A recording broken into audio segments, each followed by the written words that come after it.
Did not. It blew all the, I didn't even know it had that much sawdust in it. It blew all the sawdust out. Look at this. All that dust came out of there. One little bitty guy. All right, so as you guys can see, it did very, very well on the sine wave, but what does it sound like on music? We'll be doing that next. Another thing I want to point out, guys, is this. This is easily a 135 SPL score, and I'm going to tell you why. The cabin, this thing is forward facing into the cabin, meaning that this port really has nothing to load off of. If I had the energy to turn this thing around, which I'm not, I think you guys, you more experienced guys especially, already know that if it was to load off the trunk, that'll be a 135 easily, maybe even more than that.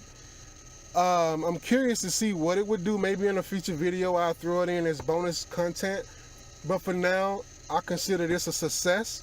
And if you guys have ever been interested in doing a folded horn enclosure, I say go for it.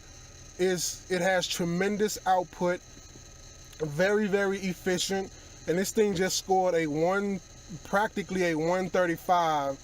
If it was to load off the trunk, you know it would get there. Very impressive. I recommend this enclosure, this style of enclosure, I should say. If you have space for it, I recommend it.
Now that we've tested the subwoofer enclosure without sound treatment, what we're going to be doing now is adding some dampening material there.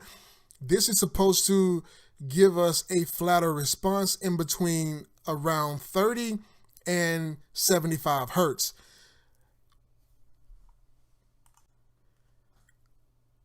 Now keep in mind that we will lose a little bit of output. By sacrificing that output, what we will gain is sound quality.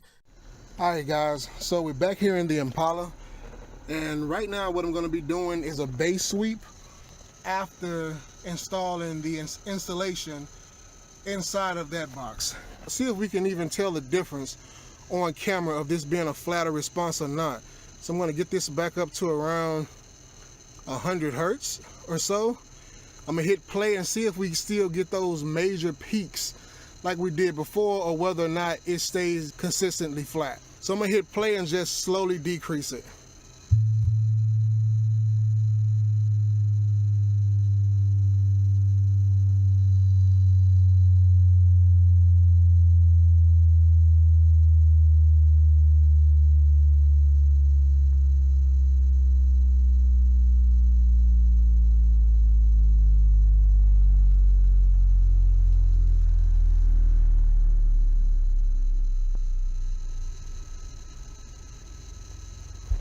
All right, we registered a 125 on the SPL scale.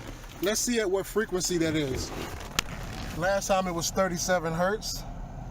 Let's check it out. Same thing, that's my cabin peak. Let's go back. So we know it's still 37 hertz, which isn't bad, but to me, it does seem a lot more flatter. You don't have that big peak that we used to get in those two different locations around 30 hertz. We used to get a major peak, and then we also used to get a peak around I want to say in between 65 and 70 hertz.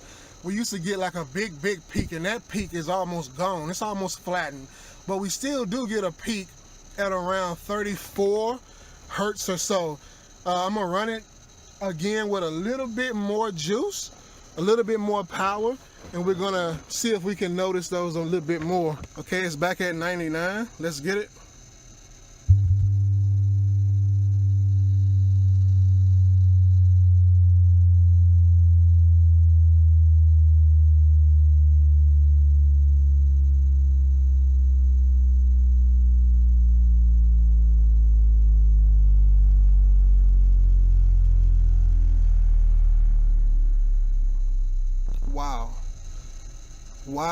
Wow. Very low power, man.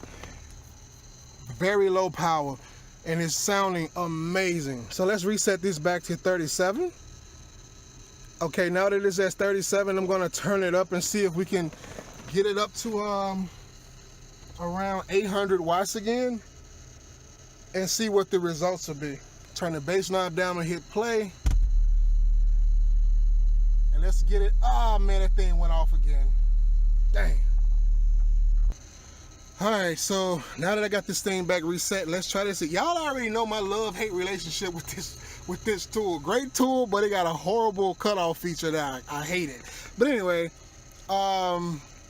let's do this. We have 37 hertz. We're gonna try to get it up to around 800.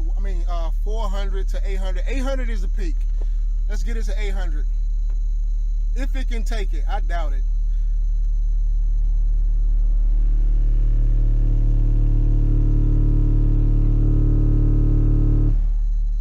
Wow, man. Wow. Boy, that little speaker take all that power. It's 130. It's not the 133 that we previously had, but I'm impressed with that because now I have a flatter response, guys.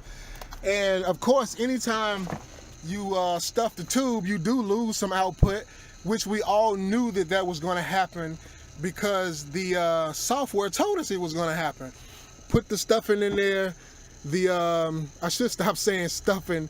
The acoustic material on the inside of it, it flattens out the response, but of course the sacrifice of that is you lose a little bit of output. In this case, I lost 3 dBs, which is noticeable. 3 dBs is right at the human ear, capability of being noticeable. But it's okay, it sounds a lot better, it's flatter. Let's see what it sounds like on music.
Now this song right here got a lot of different bass drops in it. I like it.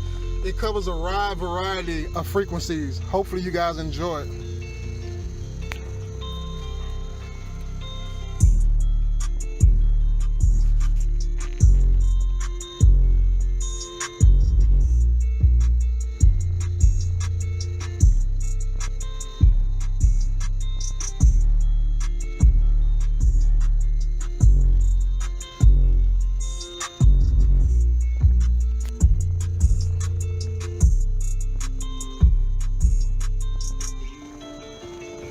I like those bass drops.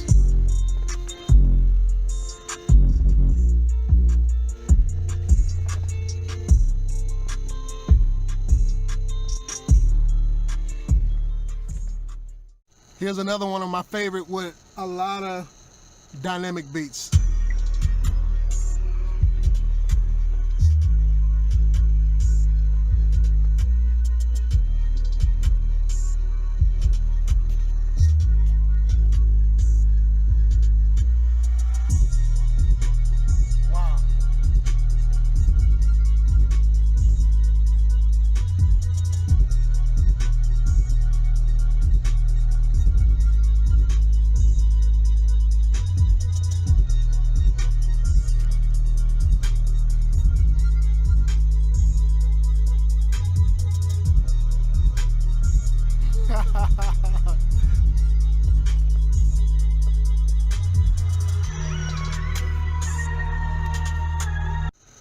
Well, as you guys see it for yourself, this little guy here is doing well in this enclosure.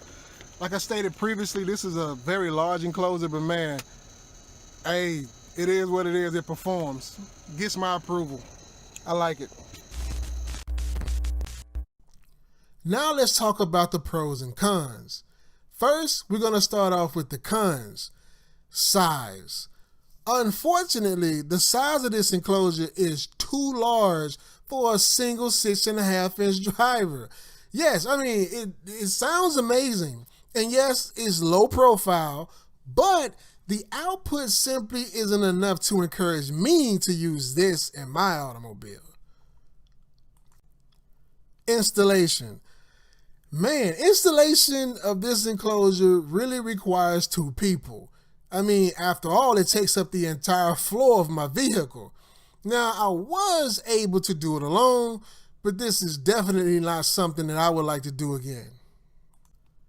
The width of the enclosure was a bit much and actually took some modifying to make it fit. I mean, I literally had to remove my amplifier and place it on top of this thing. So if you plan to use this design, you may want to install removable handles in order to ease the installation process. Now let's talk about the pros. Space saver. As previously stated, the Chevy Impala has a cargo volume of 18.8 cubic foot. This build totaled 5 3/8 cubic foot, which means that I got to keep a little bit over 70% of the available trunk space. And to my opinion, that's a win-win.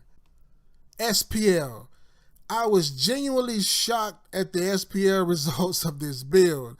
I had no initial goal of registering anything worth filming and instead walked away with a near 135 dB test score.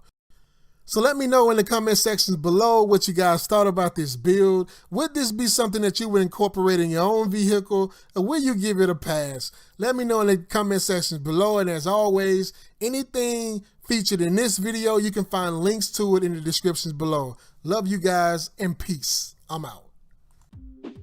Thanks for visiting the channel to help you simplify car audio. It's the Budget Basshead, and I'm out.